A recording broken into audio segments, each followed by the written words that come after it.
welcome to the latest episode of Surgeons' Lives. I'm your host, John Monson. My guest today is Professor Oscar Traynor, who is currently the Director of International Surgical Training Programs in the Royal College of Surgeons in Ireland. Oscar was born in Dublin, and despite wanting to be an airline pilot through most of his childhood, he ended up doing medicine and then became a liver transplant surgeon.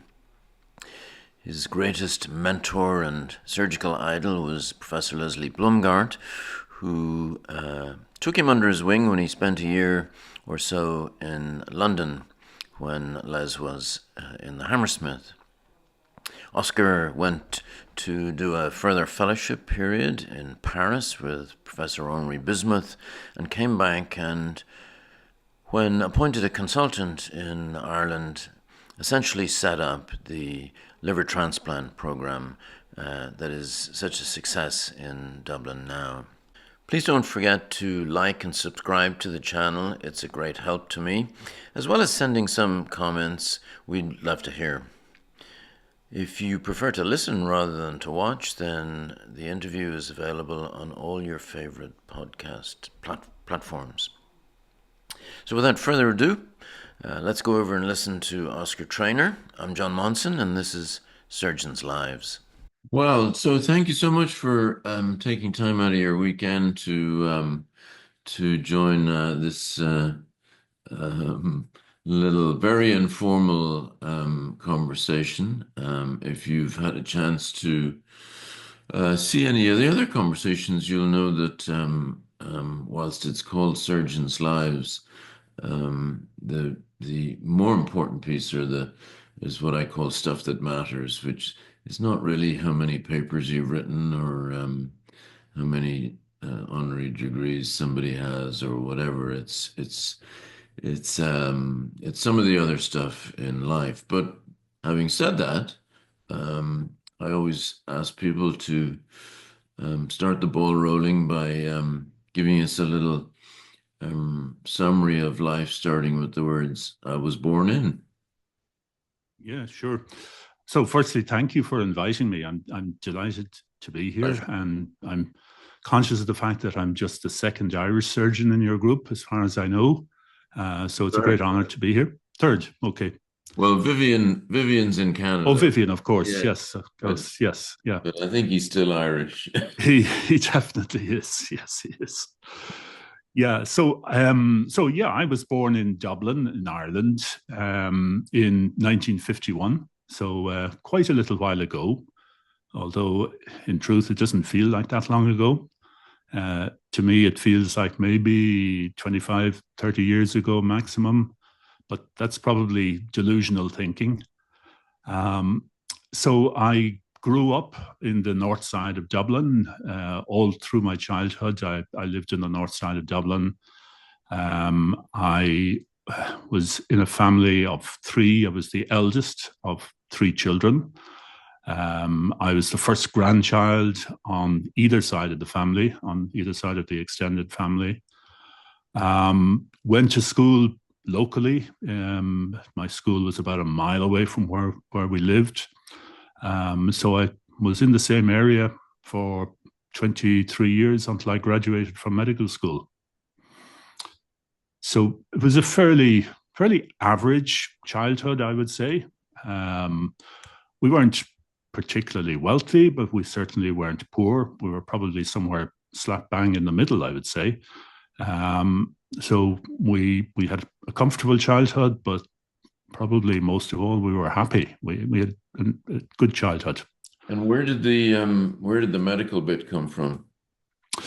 That is, it's a roundabout story, but it wasn't a lifetime ambition by any means.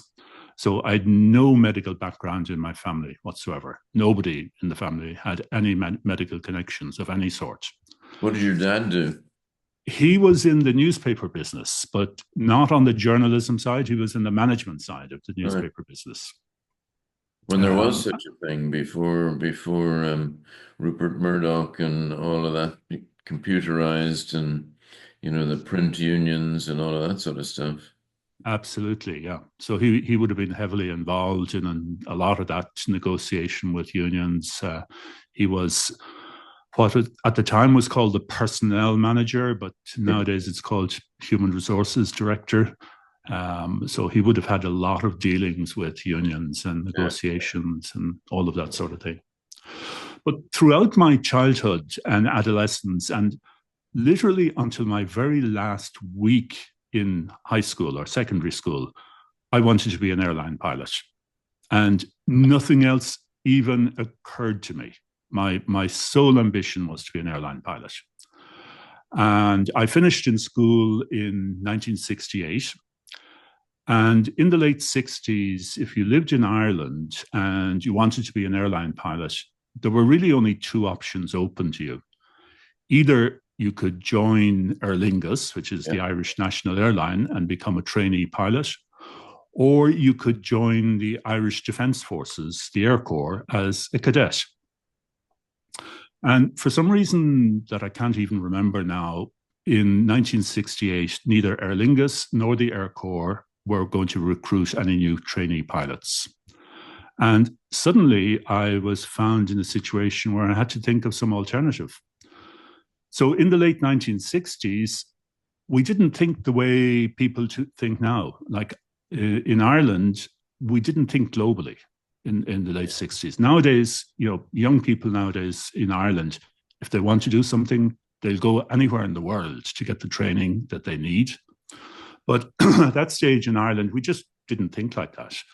So I had to find something else to do. And some of my family, some of my relatives suggested that maybe I might try medicine. So I just decided I'd give it a go. So I went into medical school, and from the beginning, I kind of liked it, but I wasn't like madly enthusiastic about it. First week that we started our res year, you'll remember yourself. The res year was something that you do sort of around your third year of medical school, and you sort of go and live in the hospital for a year, and you rotate every 4 or 6 weeks between all the various clinical specialties. And literally from the first week that I started my res year, I knew I had made the right choice. Like I just loved it. I loved every single specialty that I rotated through. And for a short while, I wanted to be every one of those specialties. Yeah. Believe it or not, even dermatology. That didn't last long, in fairness. It lasted for maybe 2 weeks. But like literally every specialty, I thought this is just wonderful. I just loved dealing with patients and seeing what medicine could do for patients. But as we got closer to final year medical school and our final exams, I was definitely drifting more towards surgery. And by the time I graduated and did my intern year, I had decided surgery was what I wanted to do. And you, this was all in UCD? Yes, yeah. So at that point, and this is something that, young people talk about more. I mean, nobody ever used the word in my day and your day, our day, if you like. Did you have mentors, or did you realize that you had a mentor, or did you just see people from afar that you thought looked like a role model to you?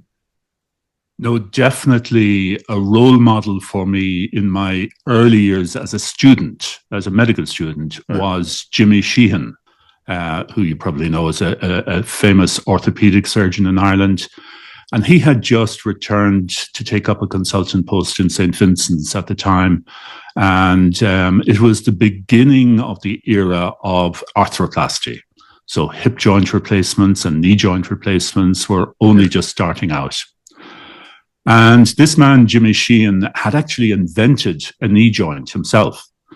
And like as a medical student, this was like amazing. Like we were working with this man who had invented a knee joint and was putting these joints into people, which was transforming their lives.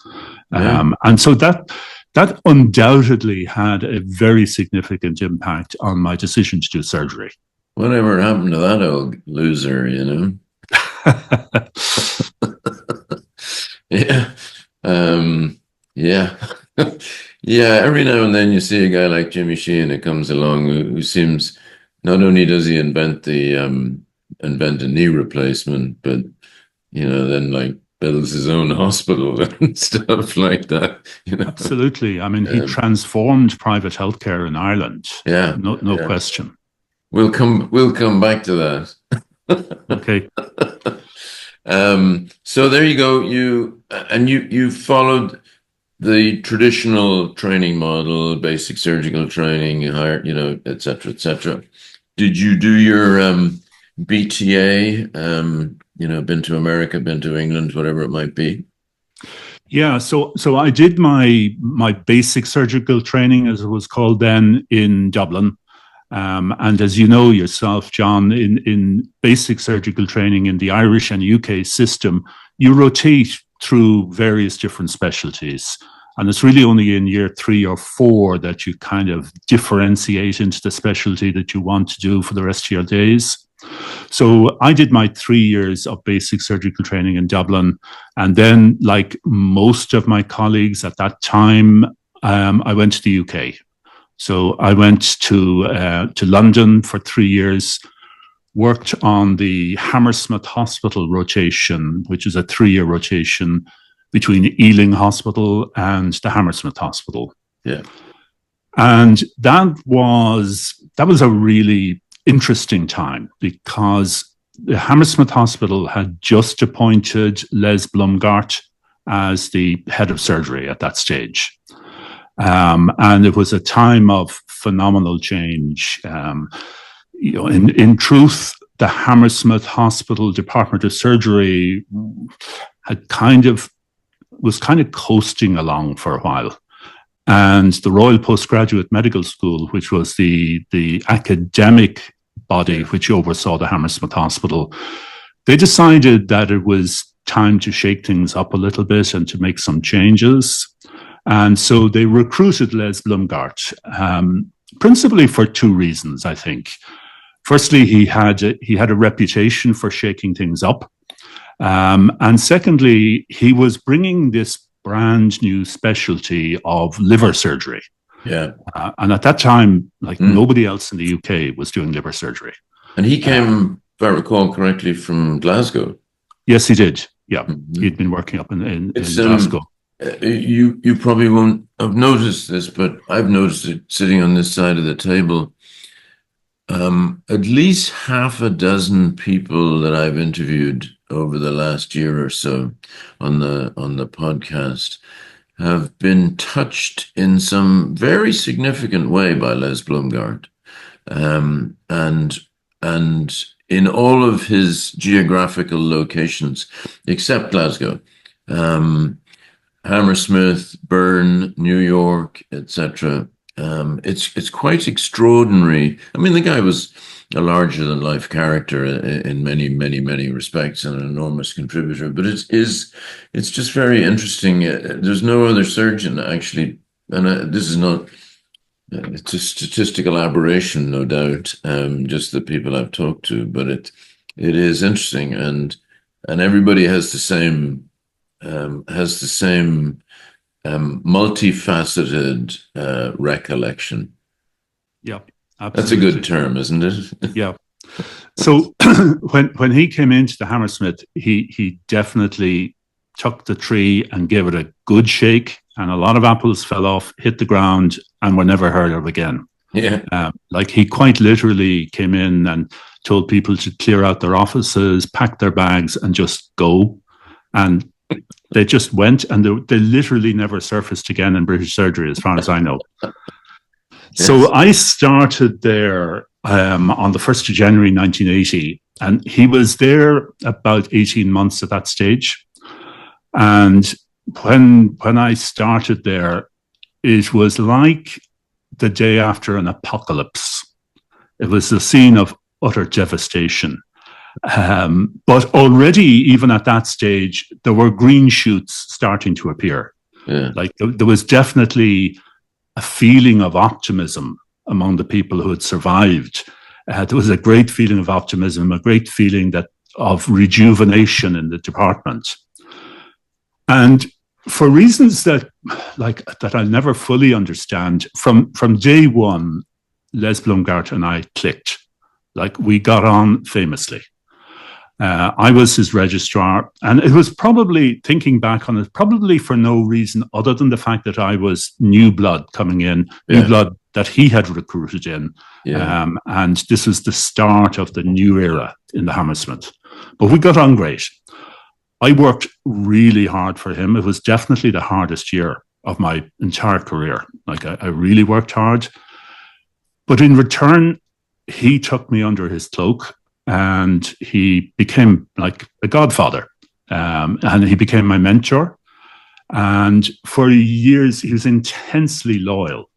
So for years afterwards, like long after I left the Hammersmith, anytime I was applying for a job anywhere, I just let Les Blumgart know, and he would pick up the phone and call the relevant decision makers and advocate strongly for me. And so, like, my career took off and soared on the back of Les Blumgart. Like, he really did become my mentor. As the years passed by, we became friends, very close personal friends. And you know, for many years, whenever Tina and I went to New York on a trip or a visit, we would call up Les, and we'd meet Les and Sarah, his wife, wonderful couple, the two of them. And they'd take us out for dinner, and we became very good friends. He was just a super guy. So sadly, as you know, he passed away in 2022. Yeah, he lived by a very strong code, and you know, sometimes the positive aspect, as you describe, was that he was fiercely loyal, determined, not really for changing, you know. And then, of course, as with most people who have such a strong and passionate belief in whatever it might be, you know, he had that other aspect of, you know, frequently wrong but never in doubt concept. But it didn't matter to him, because, and you know, he would be the best of friends and the worst of enemies, you know, etc. Yeah. And he was not easy to work for. Like, he was quite difficult to work for. But if you worked hard for him, he would be intensely loyal to you in return. And I remember recounting to somebody in 1984, the college had the bicentenary of the building, and the late great Paddy Collins put him and John Terblanche together on a panel, and you know, talk about chalk and cheese, and Paddy set them up, you know, for for a major row, which worked dramatically. And absolutely, I remember that encounter very well. Yeah, exactly. I was working for Paddy at the time, and I vividly remember him insisting to Les, who was the victim of this, that now Les bring everyone to the pub and pay for drinks. So back to Ireland then, and I remember you giving a Millen lecture at the time on what seemed to be rocket science-y type work, which came as a result of your sojourn in Paris, yes? Yeah. So after my 3 years in London, I went to the States first for a year to the Mayo Clinic. So that was working as a research fellow in the GI lab in the Mayo Clinic. And that was like an amazing experience. I know you've been there as well. It's just an incredible experience. Like, on a daily basis, to be rubbing shoulders with these giants of American surgery, like the leaders of American surgery, people like Keith Kelly, Roger Doswa, Marty Adson. You know, even Ollie Beers had retired at that stage, but he was still around the hospital. He'd come in for grand rounds every week, and he always had something to say at grand rounds. And to be actually rubbing shoulders with these guys on a daily basis was just an amazing experience. So then after that, I went back to Dublin for 3 years to finish my higher surgical training, as it's called now. And then at the end of that, I decided I needed to go abroad and do like fellowship training in liver transplantation. As we would call it now. Yeah, yeah. Mm-hmm. So at that stage, this was the mid-'80s, and liver transplantation was really only taking off big time at that stage. As you know, the first liver transplant was performed more than 20 years earlier, I think in 1963 by Tom Starzl. But for a good 20 years, there wasn't much happening with liver transplantation. There were a handful of people around the world doing it. People like Roy O'Kane in Cambridge, and Pickelmeyer in Hanover in West Germany, and Rudy Krom in Groningen in the Netherlands, and Henri Bismuth in Paris. But really, the results were not good. They really weren't good. And the big breakthrough came in 1983 when cyclosporin was released for the first time. And that dramatically changed the results of liver transplantation. And so, like in the mid to late 80s, liver transplant units around the world began springing up at a phenomenal rate. And so I decided to go to Paris, and Les Blumgart set it up for me. He called Henri Bismuth and set up that fellowship for me in Paris. And so I went to Paris for 16 months in 1985. And that was quite an experience, a life experience as well as a professional experience. Well, naturally, you were fluent in French before you went. I was fluent in French when I came back, but I wasn't fluent before I went. So I would say before I went, for about a year, I went to night classes in Dublin to learn French. Mm-hmm. And I really applied myself quite conscientiously to learning French. And by the time I went to Paris, I really felt that I was ready to take on the French with their own language. And I got such a shock. Yeah. The things that I had learned in night classes, expressions like "Où se trouve le supermarché?" like "Where is the supermarket?"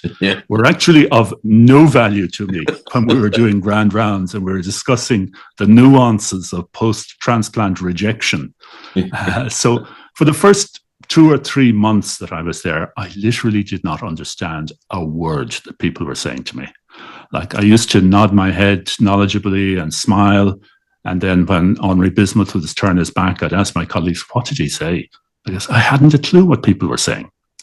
But, after about 2 or 3 months, it starts falling into place and you start to be able to converse. And what I found, was being a fluent English speaker actually had its own value. I began to realize that I was actually an asset there. Yeah. Because at that time in the mid-'80s, a lot of young surgeons in France were beginning to understand and appreciate that in order to make a mark on the world stage of surgery, they needed to start publishing in English language journals. And there had not been a tradition of that in France up to then. But the young guys of my generation at the time were getting this, that if they were going to make progress on the world stage of surgery, they would have to start publishing in English language journals and presenting at English language conferences and congresses. And so suddenly I became an asset to them.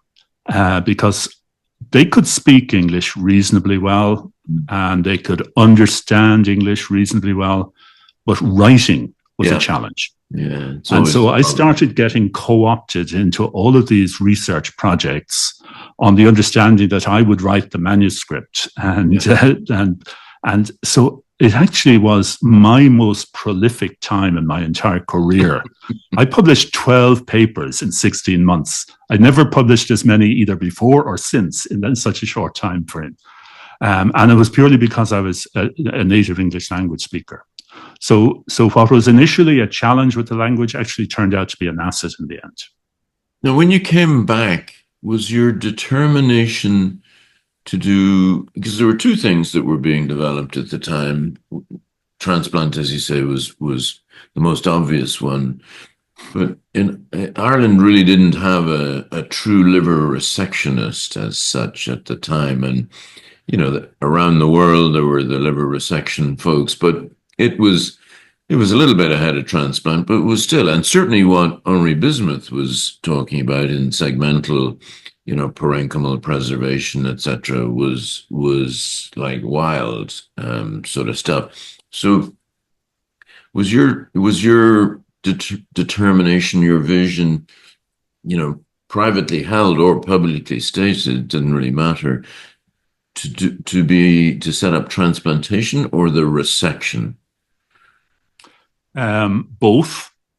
Right. So I started as a consultant in Vincent's in 1987. And that was a time when subspecialization within general surgery was only beginning to evolve. And certainly in Ireland, it hadn't evolved up to then. But when I was appointed to Vincent's, I had a very good colleague there who you know well, John Hyland, who was firmly supportive of this concept of developing subspecialization within general surgery.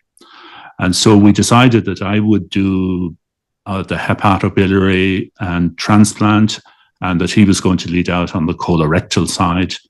And we were probably the first hospital in Ireland that was starting to evolve into subspecialization of general surgery. Now, in fairness, there was a fair degree of resistance to this fragmentation of general surgery, which is understandable. People didn't want to give up what they were doing and hand over cases that they had been doing for years to somebody else who was specializing in that area. And when I started as a consultant in St. Vincent's, in addition to doing livers, I was doing upper GI surgery, I was doing thyroids, I was doing varicose veins. That's what all general surgeons did at those days.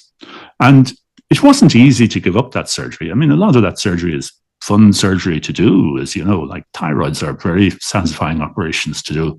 But it was clear that this was the way surgery was going. It was becoming more subspecialized. And so over time, I moved more and more into doing exclusively hepatobiliary and pancreas surgery.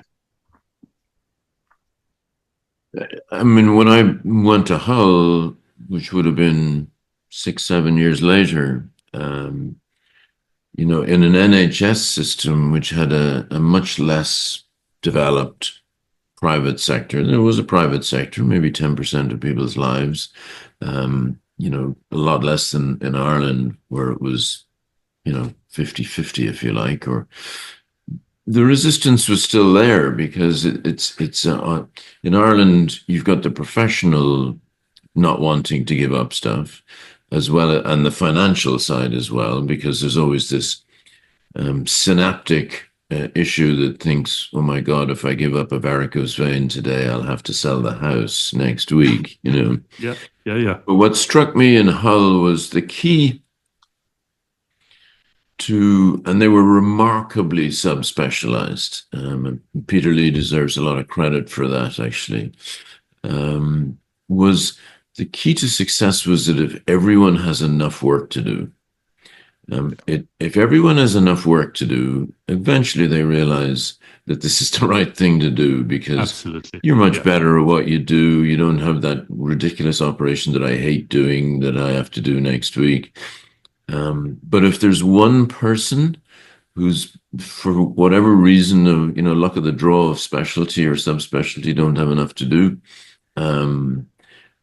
it starts falling apart because they break the rules. They start dabbling, and that's why the NHS was always easier, because of course lack of patience was never an issue, and they were able to do it.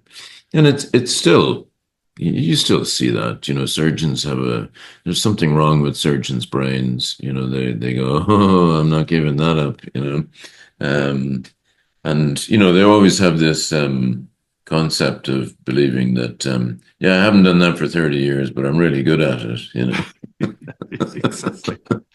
Exactly. Yeah.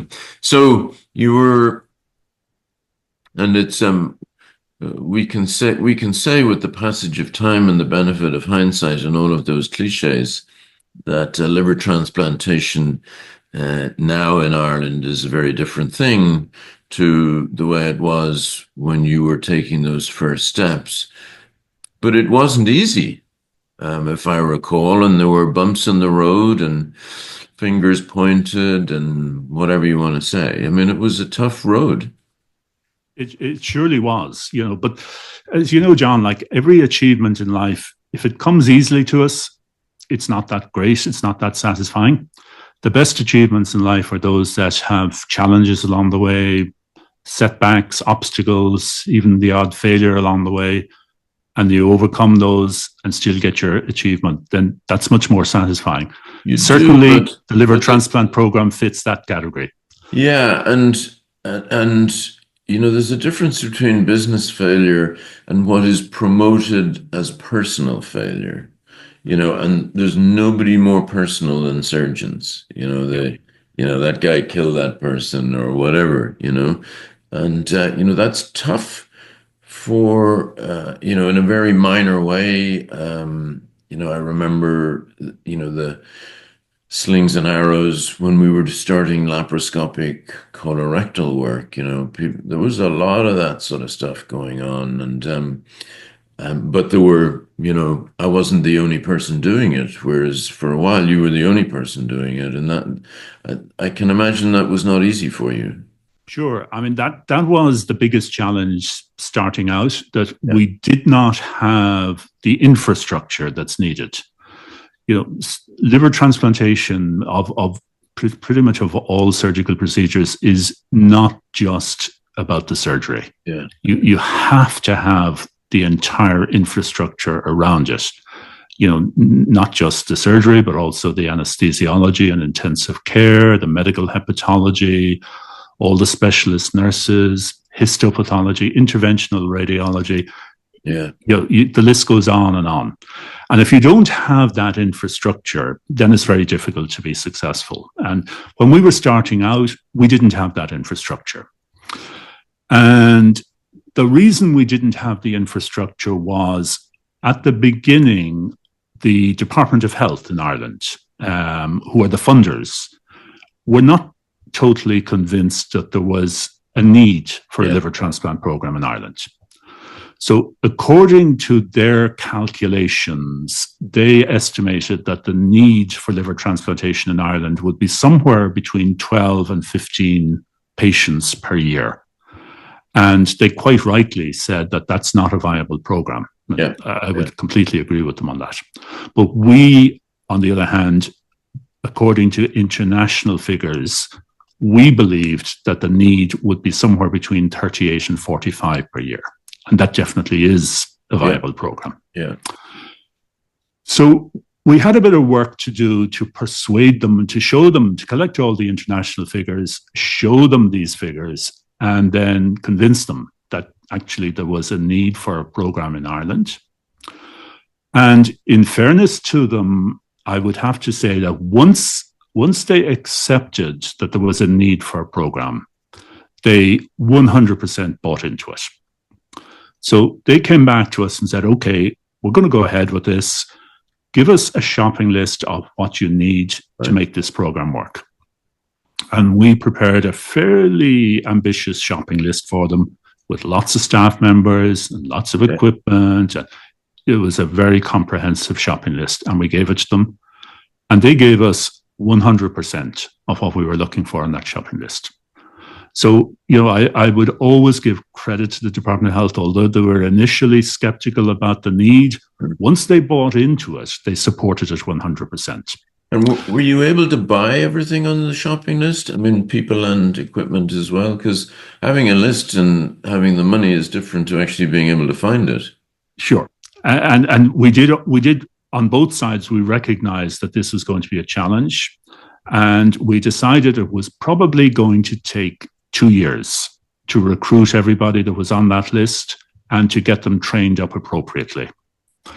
And so during that 2 years, we had to make some provision for patients in Ireland who needed transplantation.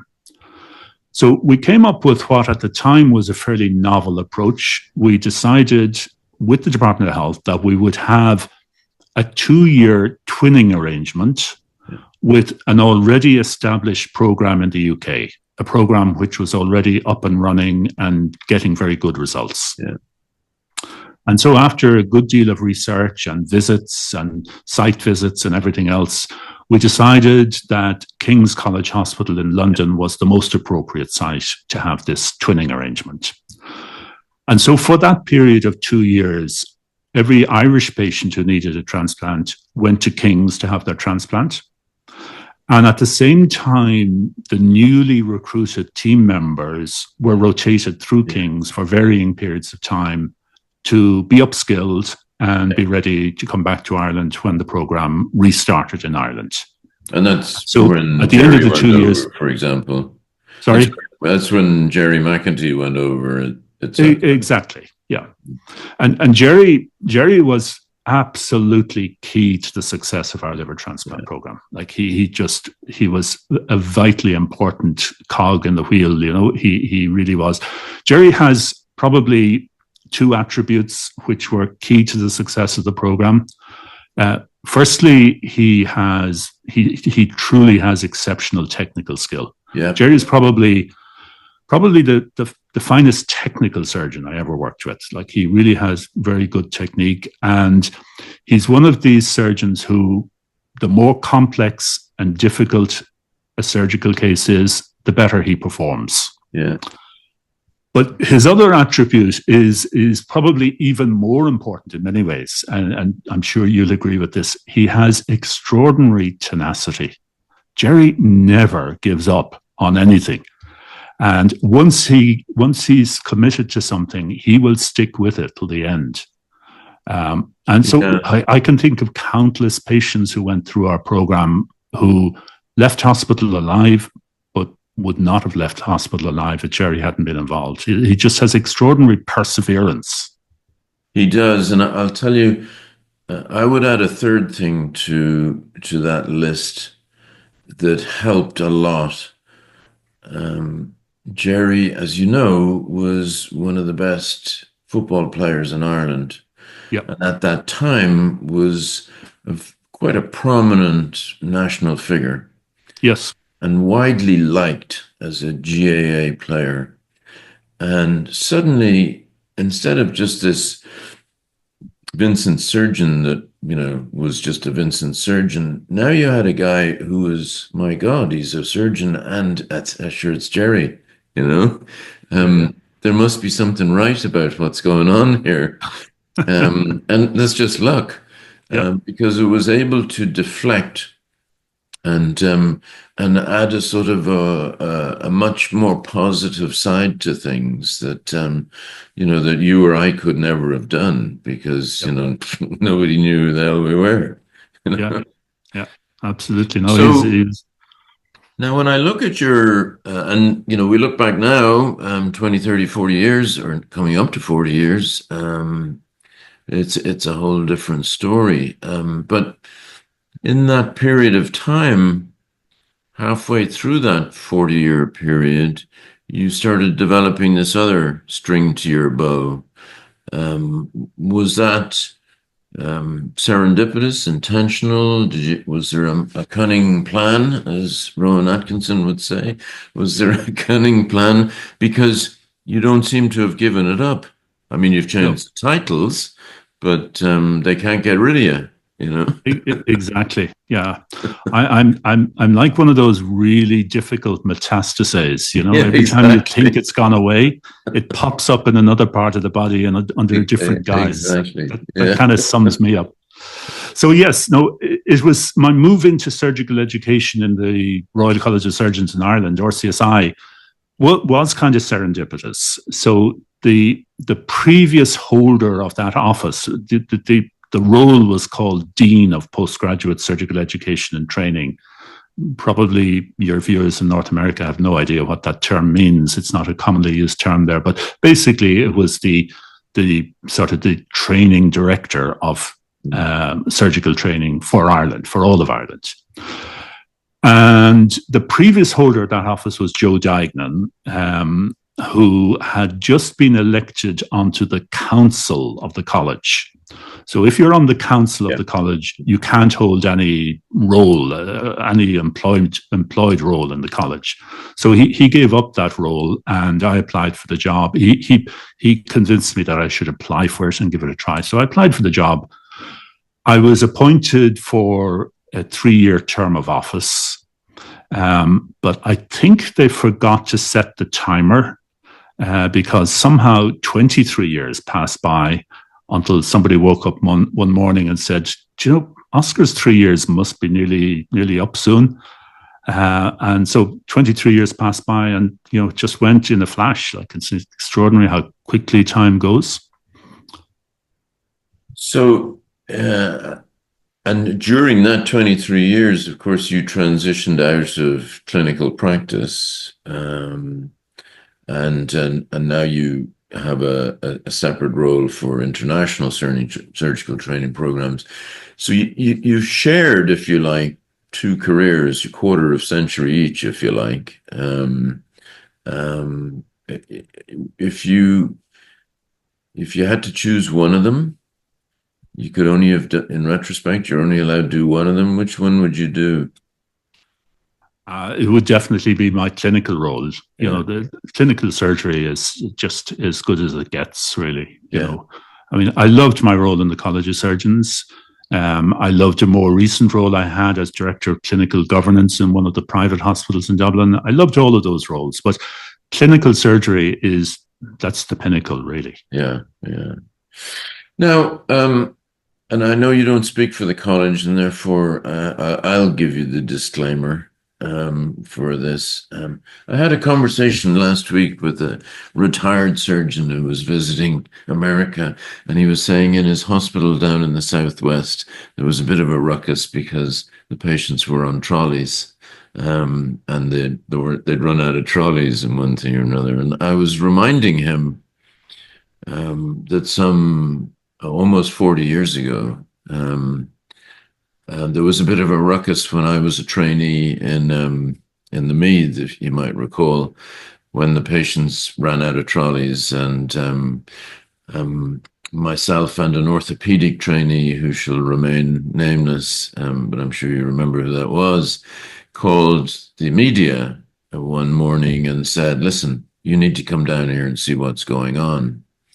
And there was a bit of a row, and threats were made, and I got great support from my boss, the late great Arthur Tanner, and he in turn from his orthopedic doc. But the inflammatory phrase that I used, which I didn't realize was that inflammatory, because it seemed to me to be blatantly obvious, was that there was a 2-tier medical care system in Ireland. And we were just reminiscing, or not reminiscing, but remarking that, it doesn't seem to have changed. And as I say, I'll repeat the disclaimer. I know you don't speak for the college, and I'm not asking you to speak for the college, but am I being unnecessarily pessimistic about that observation?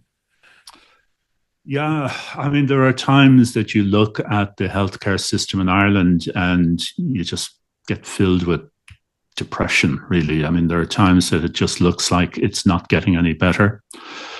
I guess, once you get into the healthcare system in Ireland, you get very good care. There's no question about that. But getting into the system is really challenging, either as an emergency case or as an elective case. Getting actually into the system is very challenging. And, it doesn't seem to be getting so much better. Every time the people at the top in the HSE change, you get a new sense of optimism that everything is going to change. But the pace of change is painfully slow. And so the follow-on question that I sometimes ask people is, are you optimistic for a newly graduating surgeon in Ireland today? Where do you sit on that? Yeah, no, I would be very optimistic. I think surgeons will always have a good career. I think it'll be very different for the current generation, the upcoming generation. It'll be very different to the career experience that we've had. But nevertheless, I think surgery is always going to be a good career. And I would never discourage somebody from going into it. I think it's a great career. I remember, and this is a sort of a follow-on question. I remember the late Billy McGowan announcing grandly one day that, which was news to us as I was a trainee at the time, that the Royal College of Surgeons in Ireland trained people for the world, which seemed Yeah. to be a specific instruction that we were going to have to leave Ireland at that stage. Um, would you be saying, what would you say to a young surgeon? Would you say, you can hang it out here? Or, if I was you, I'd go west, young man, or east or south or whatever. I mean, do you think Ireland, I mean, clinical surgery is clinical surgery wherever you are. It's, as you say, the best job in the world. But would you tell them to stay in Ireland? I wouldn't discourage somebody from staying in Ireland. I think you can still have an excellent career Yeah. and an excellent life as a surgeon in Ireland. So I definitely wouldn't discourage somebody from staying in Ireland. But, as you say, we are training people to be much more mobile than they were, perhaps 50 years ago.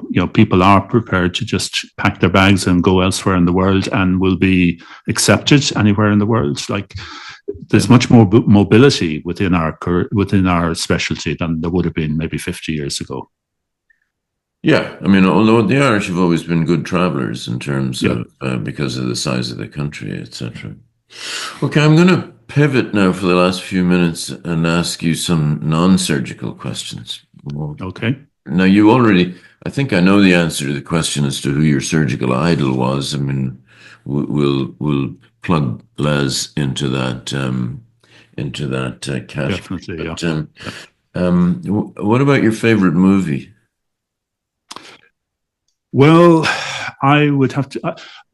I would have said The Shawshank Redemption because that is my favorite movie. But I know that several of your previous interviews has said that. So I'm going to plumb for a different one. My second favorite would be The Devil's Advocate with Al Pacino. Absolutely amazing movie, and he's definitely my favorite actor. Al Pacino is just he's incredible. I just love his movies. Best book you ever read? The best book I've ever read, I would say The Kite Runner by, I think his name is Khalid Hosseini, if I'm not mistaken.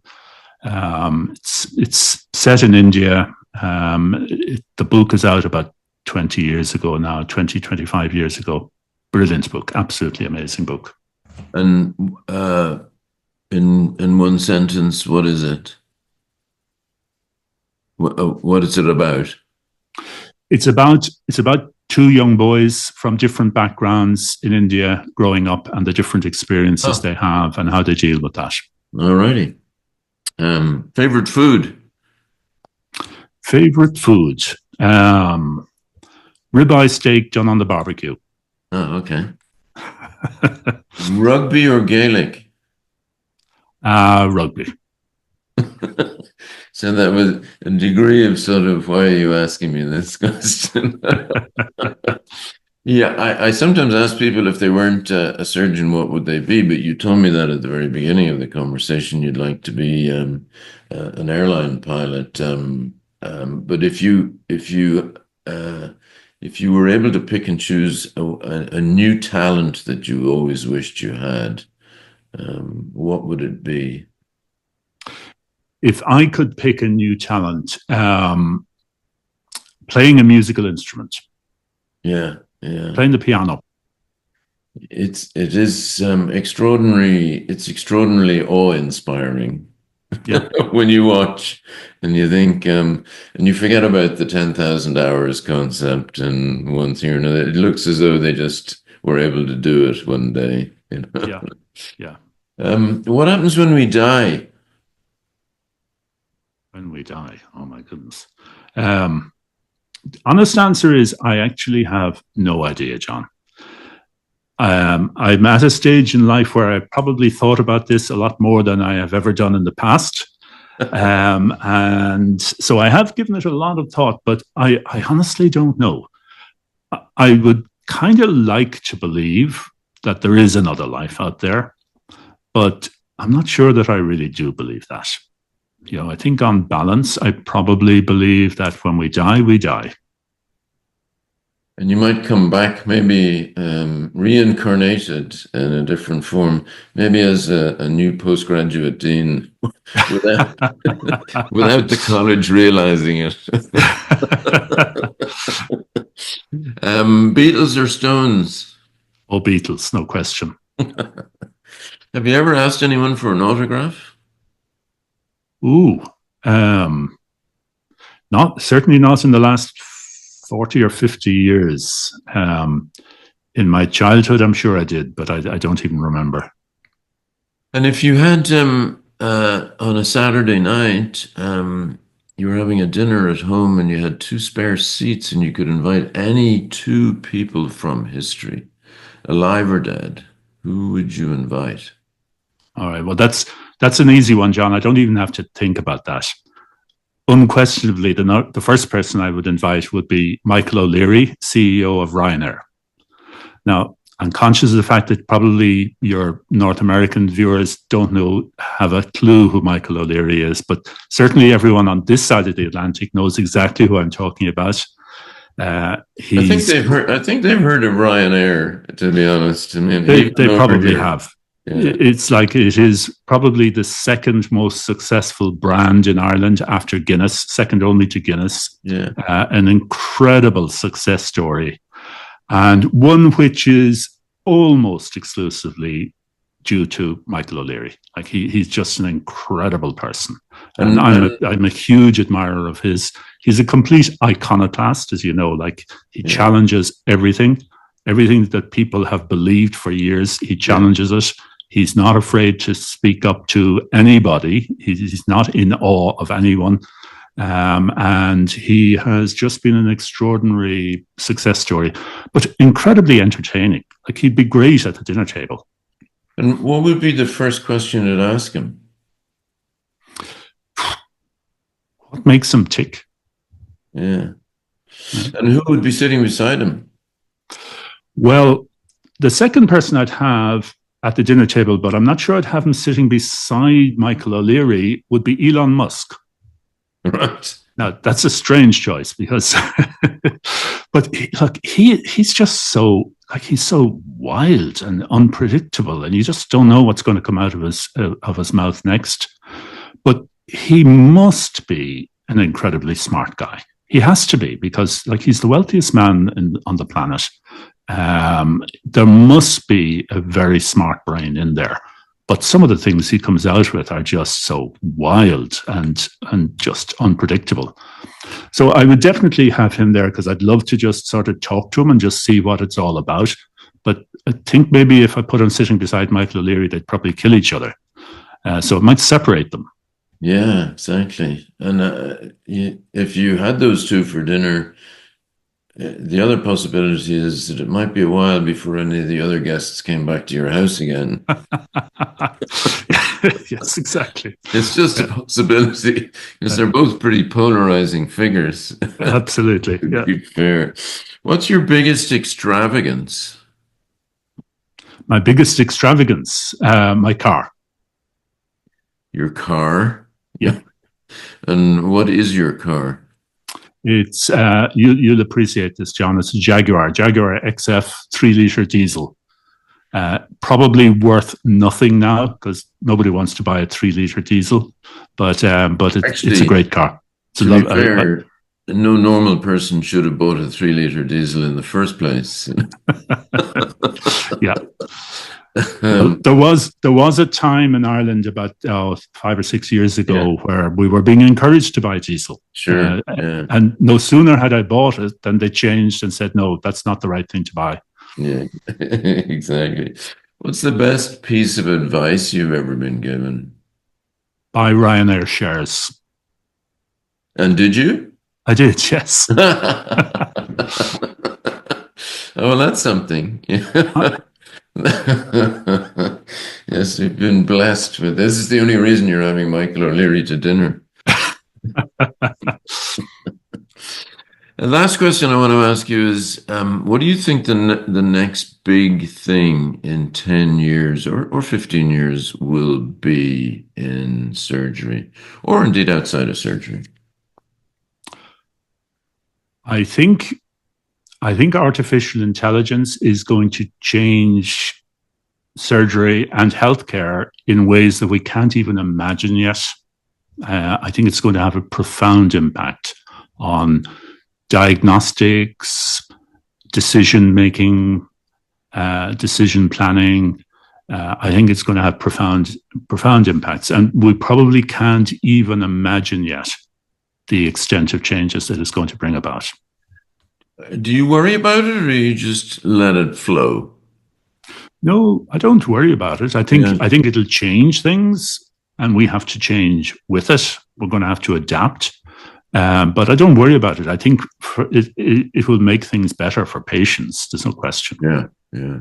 It's going to transform things. You know, I was having a conversation just a week ago about the big things that have happened in what's comfortably now the 21st century, the last 25 years, if you like, and the biggest changes, and most people say that the biggest surgical change has been a minimally invasive approach, whatever it might be, laparoscopic or robotic. And I think, for example, very much aligned with the change concept of Michael O'Leary and Elon Musk. I think the other thing has been enhanced recovery. Absolutely. Asking, the experience for a patient in 2020 or 2024 or 5, undergoing, whether it's a right hemicolectomy or a cholecystectomy, is just unrecognizable in many respects. I mean, bad things still happen, but you've for the majority of patients where it's a good experience, as in an uncomplicated experience, it's an unrecognizably different experience. It is. Yeah, no question. I mean, whoever imagined? I do remember being called across to the private home in Jervis Street once in 1982 to see a patient of Professor Collins who'd had an inguinal hernia done 2 days earlier. And they said, the nun over there asked me, would it be all right to give the man some soup today? I mean, Absolutely. But having an inguinal hernia repair in the 70s meant a 7-day hospital stay. Yeah, extraordinary. 7 days. You stayed in hospital until you had your sutures removed, and then you could go home safely. Yeah, no, I mean, it's extraordinary. So, well, thank you so much, Oscar. It's been a real pleasure. I really enjoyed talking through things and hearing your story. And I'm assuming that you'll be in your current role of Director of International Surgical Training for at least another 20 years. I expect so. Yeah, exactly. So thanks so much. Thanks, John. Thanks for inviting me. It's been a real honor. Thank you.